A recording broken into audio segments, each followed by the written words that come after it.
बहुत पहले का किस्सा है। बगदाद के एक छोटे से गांव में इब्राहिम नाम का एक गरीब मछुआरा अपनी माँ और अपनी बहन हफ्सा के साथ रहा करता था।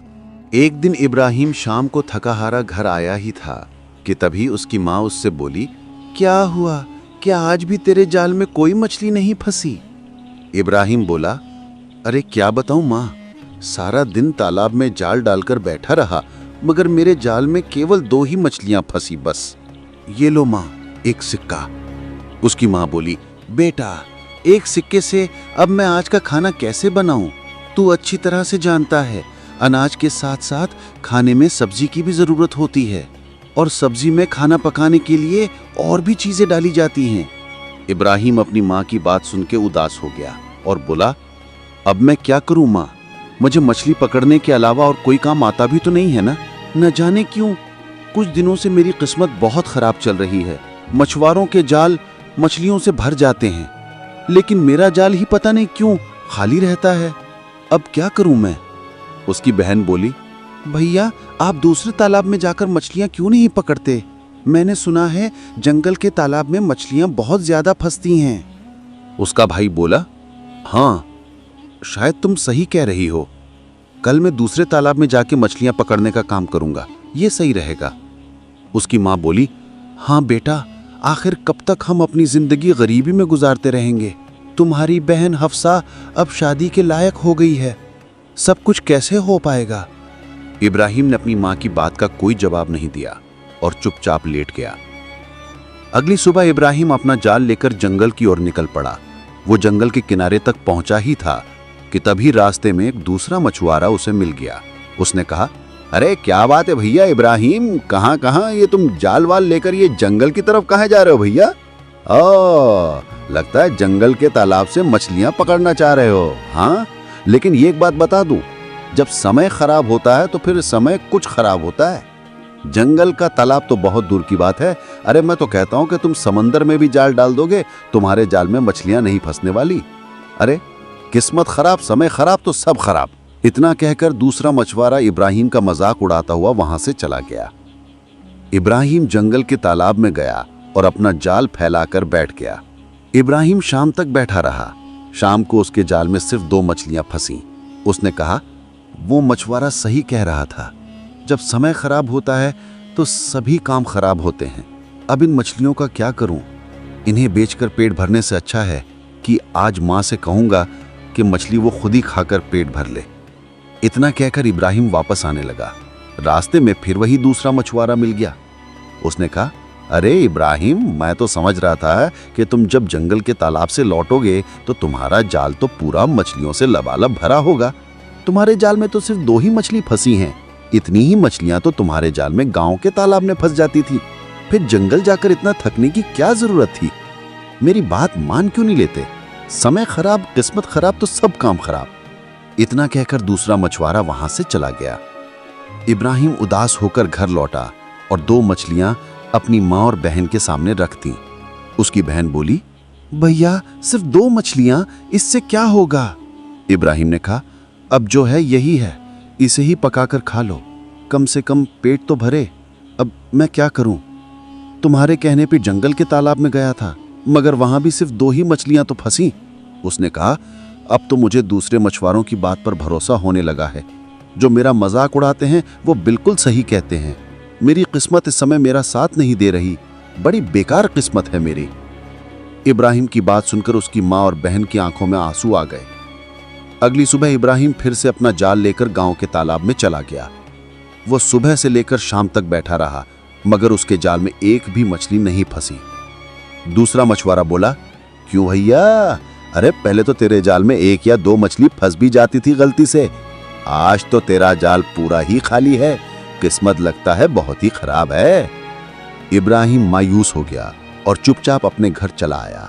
इब्राहिम को खाली हाथ देखकर उसकी माँ चौंक गई और बोली, क्या हुआ? इब्राहिम बोला, माँ, आज मेरे जाल में एक भी मछली नहीं फंसी, एक भी नहीं। उसकी माँ बोली, मैं और तेरी बहन सुबह से भूखे हैं, तेरा ही इंतजार कर रहे थे। इब्राहिम की आंखों में आंसू आ गए। इब्राहिम को रोता देख उसकी माँ भी रोने लगी और बोली, उदास मत हो बेटे, हिम्मत मत हार, एक काम क्यों नहीं करता? हमारे राज्य का राजा अब्दुल्ला बहुत रहमदिल है, तू जाकर उससे मदद क्यों नहीं मांगता? एक ना एक दिन तो तुझे उससे मदद मांगने जाना ही है, क्योंकि हमें हफ्सा की शादी भी करनी है। अगले दिन इब्राहिम अपनी मां की कही हुई बात मुताबिक सीधे अपने राज्य के राजमहल में चला गया। कुछ देर बाद इब्राहिम राज दरबार में खड़ा था। राजा अब्दुल्ला गहरी सोच में डूबा हुआ था। इब्राहिम बोला, महाराज, मैं बगदाद के एक छोटे से गांव का रहने वाला हूं। मैं एक बहुत ही गरीब मछुआरा हूं। कुछ दिनों से मेरी किस्मत मेरा साथ नहीं दे रही। मेरे जाल में मछलियां बिल्कुल नहीं फंस रही। मेरा परिवार भूखा है और मेरी बहन भी जवान हो चुकी है। मुझे उसकी शादी भी करनी है। मैंने सुना है कि आप प्रजा के लिए बहुत ही रहमदिल है। मेरी मदद कीजिए महाराज, मेरी मदद कीजिए, मदद कीजिए। अब्दुल्ला ने गहरी नजर से इब्राहिम को देखा और अचानक अपने तख्त से उठकर खड़ा हुआ और बोला, अरे तो मैं क्या करूं? क्या अब मेरे इतने बुरे दिन आ गए हैं कि मैं गरीब मछुआरों की मदद करूं? अगर तेरी किस्मत तेरा साथ नहीं दे रही तो इसमें मैं क्या कर सकता हूं? बेवकूफ कहीं के, चले आते हैं राज दरबार में हमारा वक्त बेकार करने। चलो जाओ यहां से, हम तुम्हारी मदद नहीं कर सकते। चलो भागो, सैनिकों निकालो इसको बाहर। यह सुनकर दरबारी हैरत से राजा अब्दुल्ला की ओर देखने लगे। एक दरबारी उठकर राजा से बोला, महाराज ये क्या? हमारे महल का तो कानून रहा है कि कोई भी खाली हाथ नहीं जाता। मैंने कभी आपको इस तरह से किसी गरीब को बेइज्जत करते हुए तो नहीं देखा। यह सुनकर राजा अब्दुल्ला और गुस्सा हो गया और बोला, बकवास बंद करो। अगर तुम्हें इतना बुरा लग रहा है तो तुम इसकी मदद करो। दरबारी चुपचाप वापस बैठ गया। राजा अब्दुल्ला ने इब्राहिम से कहा, अब खड़े खड़े देख क्या रहे हो बेवकूफ, चले जाओ यहां से। और आज के बाद हम ऐलान करते हैं कि हमारे महल में कोई भी गरीब दाखिल नहीं होगा। सैनिकों, इस बात का खास ख्याल रखो। राजा अब्दुल्ला ने इब्राहिम को बेइज्जत करके बाहर निकाल दिया। इब्राहिम आंखों में आंसू लिए हुए अपने घर वापस आ गया। इब्राहिम ने जो कुछ देखा उसे अपनी मां को सुनाया। उसकी मां हैरत से बोली, मगर राजा अब्दुल्ला तो बहुत ही रहमदिल राजा था। मेरी समझ में नहीं आ रहा कि उसने तुम्हारी मदद क्यों नहीं की और उल्टा तुम्हें बेइज्जत करके बाहर क्यों निकाल दिया। इब्राहिम की आंखों में आंसू आ गए। वो बोला, मां, अब किसी की किस्मत साथ नहीं देती तो फिर कोई राजा भी साथ नहीं देता है क्या? क्या करूं मां, क्या करूं? हफ्सा इब्राहिम के पास गई और उसे हिम्मत दिया। भैया, आप हिम्मत मत हारो, देखना एक न एक दिन किस्मत जरूर बदलेगी। इब्राहिम बोला, हाँ, बस तेरी इन्हीं बातों से मुझे हिम्मत मिलती है। सही कहती है तू, एक दिन किस्मत जरूर बदलेगी। हर रात के बाद सवेरा जरूर होता है। सही कहा तूने। अगले दिन इब्राहिम गांव के तालाब में मछलियां पकड़ने गया। वहां कुछ मछुआरे पहले से बैठे थे। एक मछुआरा इब्राहिम से बोला, ए भैया इब्राहिम, मैंने तो सुना है कि तुम राजा अब्दुल्लाह के पास मदद मांगने गए थे, मगर राजा अब्दुल्लाह ने तुम्हें बेइज्जत कर दिया, भगा दिया वहां से। हमने तो कभी ना ऐसा सुना कि हमारे महाराज ने किसी गरीब को ऐसे बुरी तरह से बेइज्जत किया हो। मैं बताऊं इसमें सारा कसूर किसका है? अरे ये तुम्हारी किस्मत का है। जब किस्मत ही साथ नहीं दे रही तो महाराज इसकी मदद करके काहे को फूटी किस्मत का कसूर अपने माथे ले ले? इतनी खराब किस्मत वाला तो मैंने किसी को ना देखा।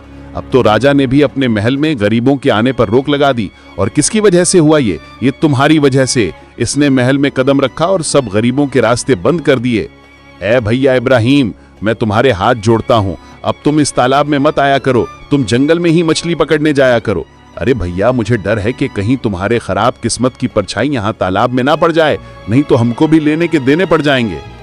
उन मछुआरों की बातों से इब्राहिम बहुत टूट गया। आंखों में आंसू लिए वो वहां से जंगल के तालाब की ओर चल दिया और अपना जाल तालाब में डाल दिया।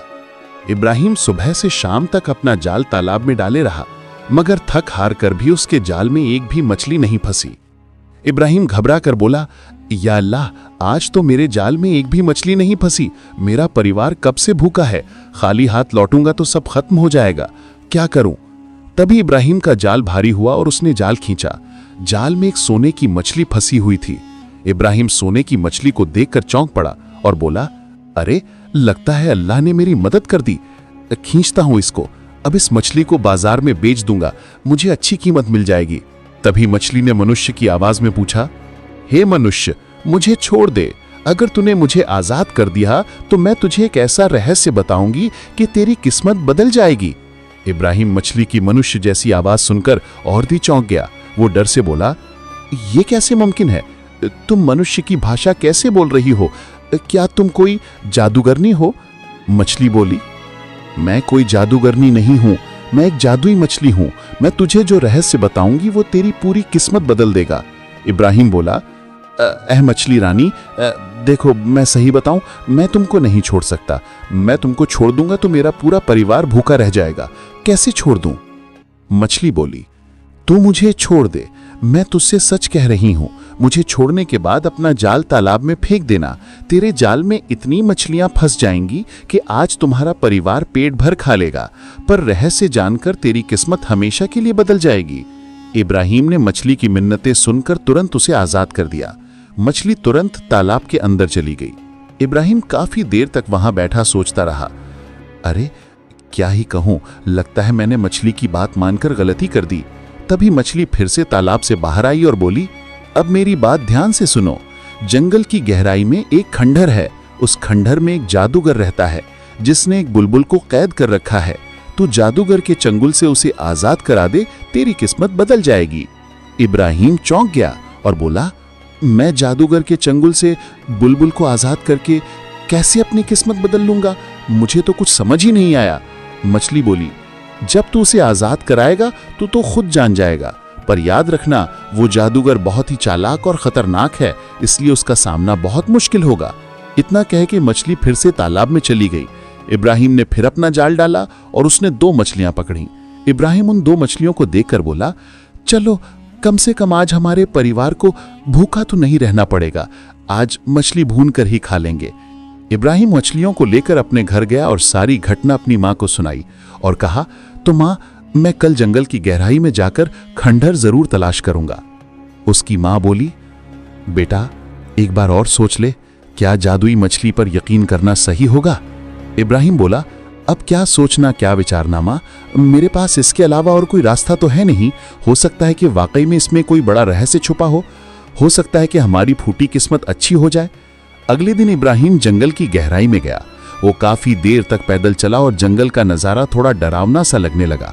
बहुत दूर चलने के बाद इब्राहिम के कानों में एक आवाज टकराई, कौन हो तुम और इस जंगल की गहराई में क्यों चले जा रहे हो? क्या तुम नहीं जानते कि जंगल बहुत खतरनाक है? इब्राहिम पलटा और देखा कि एक दरवेश वहां खड़ा था। इब्राहिम दरवेश के पास गया और अपनी बात बताई, मैं जंगल में खंडहर तलाश रहा हूं। मुझे मछली ने बताया कि वहां एक जादूगर है जो एक बुलबुल को कैद किए हुए है। अगर मैं उसे आजाद कर दूं तो मेरी किस्मत बदल जाएगी। दरवेश चौंका और रहस्यमय अंदाज में मुस्कुराया, बड़े बहादुर हो जो मछली की बात मानकर यहां पे आ गए। पर क्या तुम्हें लगता है कि वो जादूगर कोई सामान्य व्यक्ति है? वो जादूगर बहुत ही खतरनाक है, वो तुम्हें मार देगा। इब्राहिम बोला, मुझे इस बात की कोई परवाह नहीं है दरवेश बाबा। मैं तो रोज अपने परिवार को गरीबी और दुख की वजह से मरते हुए देख रहा हूं और गरीबी से ज्यादा खतरनाक इस दुनिया में कुछ भी नहीं होता। दरवेश बोला, पर एक बार फिर से सोच ले बच्चे, अपनी जान खतरे में डाल रहा है तू। वो जादूगर कोई साधारण जादूगर नहीं है, बल्कि बहुत ही शक्तिशाली जादूगर है। और तूने बताया कि तेरा एक परिवार भी है। अगर तुझे कुछ हो गया तो तूने कभी सोचा है कि तेरे परिवार का क्या होगा? इब्राहिम फीकी मुस्कान दिए हुए दरवेश की ओर देखकर बोला, वैसे मेरे जीते जी भी मेरे परिवार के साथ क्या हो रहा है? मैं उनके लिए कुछ भी नहीं कर पा रहा। ना खाने को है, ना जीने को है। क्या करूं? किस्मत ने मुझे एक मौका दिया है और मैं इस मौके को छोड़ूंगा नहीं। भले ही मुझे अपनी जान क्यों ना गंवानी पड़े, पर मैं अपने परिवार के लिए कुछ भी करूंगा। दरवेश बोला, इसका मतलब तू पक्का फैसला करके आया है?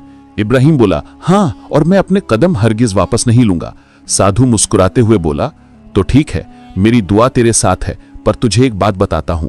जब तू खंडहर तक पहुंच जाए तो जादूगर से अचानक से उसका सामना मत करना। जादूगर दोपहर के समय खंडहर से कुछ देर के लिए चला जाता है, इसीलिए दोपहर में ही तू खंडहर में दाखिल होना और वहां जो बुलबुल होगी उससे बात करना। इब्राहिम हैरानी से पूछा, बुलबुल से बात? तो क्या बुलबुल भी इंसानों की आवाज में बात करती है? दरवेश बोला, हाँ, वो बुलबुल कोई साधारण बुलबुल नहीं है, वो भी मनुष्य की आवाज में बात करती है। ठीक वैसे ही जैसे तूने मुझे बताया कि तुझे उस बुलबुल के बारे में एक जादुई मछली ने बताया, और वो जादुई मछली भी बुलबुल की आवाज में बात करती थी। उस बुलबुल की बातें सुने बगैर जादूगर से सामना मत कर लेना, वरना तेरी हार पक्की है, क्योंकि तू जादूगर के सामने नहीं टिक पाएगा। लेकिन हाँ, वो बुलबुल तुझे एक रहस्य बताएगी। उस रहस्य को जानने के बाद तू जादूगर के सामने जाएगा और तब जाके तू उस जादूगर से जीत सकता है और फिर तेरी जीत पक्की है। इतना कह के दरवेश वहां से चला गया। इब्राहिम कुछ देर वहीं खड़ा रहा और फिर आगे बढ़ गया। बहुत दूर पैदल चलने के बाद इब्राहिम को खंडहर दिखाई दिया। दोपहर का समय हो चुका था। इब्राहिम ने सोचा, हाँ, यही समय है खंडहर में दाखिल होने का, आराम से जाता हूं। इब्राहिम खंडहर में गया और देखा कि एक पिंजरे के अंदर बुलबुल बंद थी। बुलबुल इब्राहिम को देखकर चौंक गई और बोली, तुम यहां क्या कर रहे हो? जादूगर कुछ ही देर में आ जाएगा। इब्राहिम बोला, देखो बुलबुल, मैं तुम्हें जादूगर के चंगुल से आजाद कराने आया हूं। मछली ने मुझे बताया कि अगर मैं तुम्हें आजाद करूंगा तो मेरी किस्मत बदल जाएगी। बुलबुल बोली, तुम मुझे ऐसे आजाद नहीं कर सकते। पहले तुम पास के बूटी के तालाब में जाकर नहाओ। कहते हैं कि बूटी के तालाब में नहाने से जादूगरों के जादू से आजादी मिलती है। बूटी के तालाब में नहाकर शाम को फिर यहां आना। जादूगर अपने जादू की शक्ति से तुम्हें मारने की कोशिश करेगा, पर बूटी के तालाब से नहाकर आने वाले पर उसका जादू काम नहीं करेगा। तब तुम चालाकी से जादूगर का एक दांत तोड़ देना। उसके दांतों में एक सोने का दांत है। उसके सोने के दांत में उसकी जान बसी हुई है। जल्दी जाओ, अगर जादूगर अभी आ गया तो तुम अभी उसका मुकाबला नहीं कर पाओगे। इब्राहिम तुरंत वहां से निकल गया। कुछ ही देर बाद जादूगर खंडहर में आया और उसने बुलबुल की ओर घूरते हुए कहा, मुझे यहां इंसानों की महक आ रही है। सच बता, क्या यहां कोई इंसान आया था? बुलबुल गुस्से से बोली, दफा हो जा यहां से जादूगर। तेरा मनहूस साया जब से इस खंडहर में पड़ा है तब से यहां इंसान तो क्या, कोई जानवर भी नहीं आता। जादूगर गुस्सा हो गया और बोला, बस आज रात का इंतजार कर ले बुलबुल। कल मैं तुझे मार कर तेरी बलि देकर हमेशा के लिए अमर हो जाऊंगा। अगर मुझे तुझे अपनी शक्तियों के लिए इस्तेमाल नहीं करना होता तो अब तक तुझे मार देता। तेरी बकवास अब और नहीं सुन सकता मैं। बुलबुल चुपचाप अपना मुंह फेर लेती है। उधर दूसरी ओर इब्राहिम ढूंढते ढूंढते एक तालाब के किनारे पहुंचा और सोचने लगा, क्या यही बूटी का तालाब है जिसके बारे में मैना ने बताया था? तभी तालाब से आवाज आई, हाँ, मैं जड़ी बूटियों का तालाब हूं, लेकिन सुन ले, अगर तूने किसी बुरी नियत से नहाया तो जलकर राख हो जाएगा, और अगर नेक काम के लिए नहाया तो तुझे कोई नुकसान नहीं होगा, क्योंकि मैं एक जादुई तालाब हूं। इब्राहिम ने बिना देर किए तालाब में नहाया और बाहर निकलते ही उसके पूरे जिस्म पर रोशनी चमकने लगी। तालाब बोला, लगता है तूने सचमुच अच्छे काम के लिए नहाया है। इब्राहिम वहां से खंडहर की ओर चल पड़ा। खंडहर तक पहुंचते पहुंचते शाम हो चुकी थी। जैसे ही इब्राहिम अंदर गया, जादूगर ने उसे देखा और चौंक गया और बोला, कौन है तू? इब्राहिम बोला, एक मछुआरा जो तेरा अंत करने आया है। जादूगर बोला, अब मेरे इतने बुरे दिन आ गए कि एक मछुआरा मेरा अंत करेगा? मैं तुझे यहीं अभी अपने जादू से खत्म कर दूंगा। जादूगर ने मंत्र पढ़ना शुरू किया, लेकिन इब्राहिम पर उसका कोई असर नहीं हुआ। जादूगर हैरानी से बोला, यह कैसे हो सकता है? मैंने तेरे ऊपर जादू किया, फिर भी तुझे कुछ नहीं हुआ। तू आखिर है कौन? लगता है तू भी कोई जादूगर है। इब्राहिम ने कहा, मैं कोई जादूगर नहीं हूं। मैं बूटी के तालाब में नहाकर आया हूं, इसीलिए तेरे जादू अब मुझ पर असर नहीं करेंगे। जादूगर ठहाका लगाकर हंसा, तो ठीक है, बूटी के तालाब का असर तो कुछ समय तक ही रहेगा। इब्राहिम ने मौका देखकर तेजी से जादूगर के मुंह पर एक जोरदार मुक्का मारा। जादूगर संभल भी ना पाया और उसका सोने का दांत टूटकर बाहर गिर पड़ा। अगले ही पल उसके शरीर में आग भड़क उठी। वो रोते हुए बोला, अरे आखिर मेरे अंत का रहस्य तुझे किसने बताया? इब्राहिम ने कहा, यही बुलबुल ने। उसी ने मुझे जड़ी बूटी के तालाब के बारे में बताया। जादूगर गुस्से से बोला, अरे मेरी सबसे बड़ी गलती यही थी कि मैंने इसे जिंदा रखा। काश मैं लालच में ना आता। इतना कहकर जादूगर जलकर राख हो गया। अचानक एक रोशनी फैली और बुलबुल का पिंजड़ा गायब हो गया। अगले ही पल बुलबुल एक राजकुमारी में बदल गई। इब्राहिम राजकुमारी को देखकर चौंक गया और पूछा, तुम कौन हो? राजकुमारी ने कहा, मैं इस राज्य की राजकुमारी हूं, राजा अब्दुल्ला की बेटी। यह सुनकर इब्राहिम के पैरों तले जमीन खिसक गई। उसने कहा, तो तुम उस राजा अब्दुल्ला की बेटी हो? वही राजा जो गरीबों की मदद करना तो दूर, उन्हें देखना भी पसंद नहीं करता। मुझे नहीं पता था कि मैं एक ऐसे राजा की बेटी की मदद कर रहा हूं। राजकुमारी की आंखों में आंसू आ गए। उसने इब्राहिम से कहा, तुम्हें पूरी सच्चाई नहीं पता। इब्राहिम बोला, पूरी सच्चाई? तुम्हारा क्या मतलब है? राजकुमारी कुछ देर चुप रही। उसके चेहरे पर दर्द झलक रहा था। उसने कहा, इस समय जो राज्य का राजा बना हुआ बैठा है वो असली राजा नहीं है, बल्कि हमारा मंत्री है। असली राजा को तो कुछ समय पहले ही एक जादूगर ने मेरी आंखों के सामने मार दिया था। इब्राहिम ने हैरानी से कहा, मार दिया था? क्या मतलब? तो फिर मैं जिससे मिलकर आया वो कौन है? राजकुमारी बोली, मैंने कहा तो है तुमसे कि वो मंत्री था। दरअसल मंत्री की काफी समय से हमारे राज्य पर नीयत खराब थी। एक दिन वो शिकार के बहाने मुझे और मेरे पिता को जंगल में इसी खंडर के पास ले आया। खंडर में जादूगर बैठा था। अचानक उसने जादू किया और मेरे पिता के शरीर में आग लग गई। ये देखकर मैं चौंक पड़ी। सब कुछ इतनी जल्दी हुआ कि मुझे कुछ भी समझने का मौका ही नहीं मिला। अगले ही पल मैंने देखा कि मंत्री का चेहरा मेरे पिता में बदल गया। मेरी एक सहेली थी जो कि वो एक परी थी। मैंने मदद के लिए उसे बुलाया। परी मदद के लिए आई, लेकिन जादूगर का मुकाबला नहीं कर सकी। जादूगर ने अपने जादू से उसे गायब कर दिया और अगले ही पल मुझे बुलबुल में बदल दिया और पिंजरे में बंद कर दिया। इब्राहिम राजकुमारी की बातों को गहराई से सुनता रहा, फिर बोला, अच्छा तो ये रहस्य था। तभी मैं सोच रहा था कि राजा अब्दुल्ला ने मुझे बेइज्जत क्यों किया। दरबारी अचानक से चौंक गए, जबकि असल में तो वो महाराज अब्दुल्ला थे ही नहीं। दरबारियों को क्या पता कि महल में राजा अब्दुल्ला नहीं बल्कि मंत्री बैठा था जो राजा अब्दुल्ला के जैसा बना हुआ था। ये चक्कर है। उसी समय एक रोशनी के बीच एक परी प्रकट हुई। वो बोली, ये तो मेरी दोस्त है, मैं ही हूं। जादुई मछली के रूप में तुमने मुझे देखा था। दरअसल जादूगर ने अपनी शक्ति से मुझे मछली में बदल दिया था। जब तुमने मुझे पकड़ा तब मैंने तुम्हारी आंखों में बहादुरी देखी। इसी वजह से मैंने तुम्हें बुलबुल और जादूगर के बारे में बताया। तुमने कितनी आसानी से जादूगर का अंत कर दिया, मगर तुम्हें अभी एक काम और करना है। इब्राहिम ने कहा, कौन सा काम?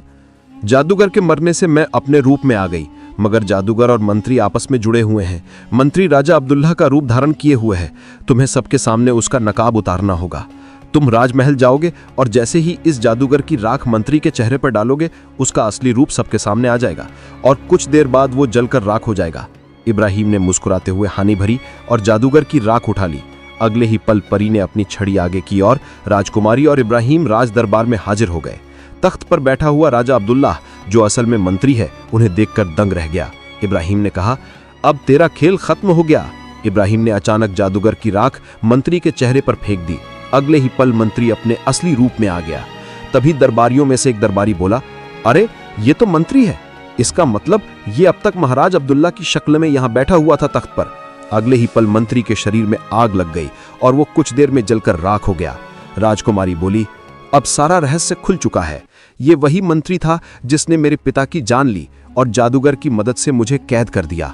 इब्राहिम ने सोचा, ओह, अब समझ में आया कि राजा अब्दुल्ला तो प्रजा के लिए बहुत रहमदिल थे और अचानक से उनका ये अंदाज कैसे बदल गया, तो ये वजह थी। और जब भी हम इससे राजकुमारी के बारे में पूछते थे तो वो बड़ी आसानी से कह देता था कि वो तो अपने शिकार पर गई है। हमें क्या पता था कि वो असली राजा अब्दुल्ला नहीं बल्कि मंत्री था।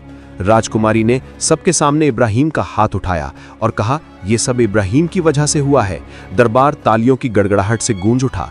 राजकुमारी बोली, मैं तुमसे शादी करना चाहती हूँ और चाहती हूँ कि इस राज्य की बागडोर तुम संभालो। इब्राहिम ने मुस्कुराते हुए हामी भरी। उसी वक्त उनकी शादी पूरी हुई और इब्राहिम राजा बन गया। तभी परी प्रकट हुई और बोली, मैंने कहा था ना, अगर तू बुलबुल को आजाद करेगा तो तेरी किस्मत बदल जाएगी। देख, तू साधारण मछुआरे से सीधा राजा बन गया। ये कहकर परी गायब हो गई। इब्राहिम अपनी बीवी और सैनिकों के साथ अपने घर पहुंचा। उसकी माँ और बहन इब्राहिम को राजा के रूप में देखकर दंग रह गईं। इब्राहिम ने सारी घटना उन्हें सुनाई और कहा, तो चलो अब हम राजमहल में रहेंगे। गांव के लोग जो पहले इब्राहिम का मजाक उड़ाते थे, अब उसकी किस्मत पर नाज करने लगे। एक गरीब मछुआरे की तकदीर बदल गई थी। जिसे लोग कभी हकीर समझते थे, वही आज महान राजा बन गया। तो दोस्तों, कहानी कैसी लगी कमेंट बॉक्स में जरूर बताइए।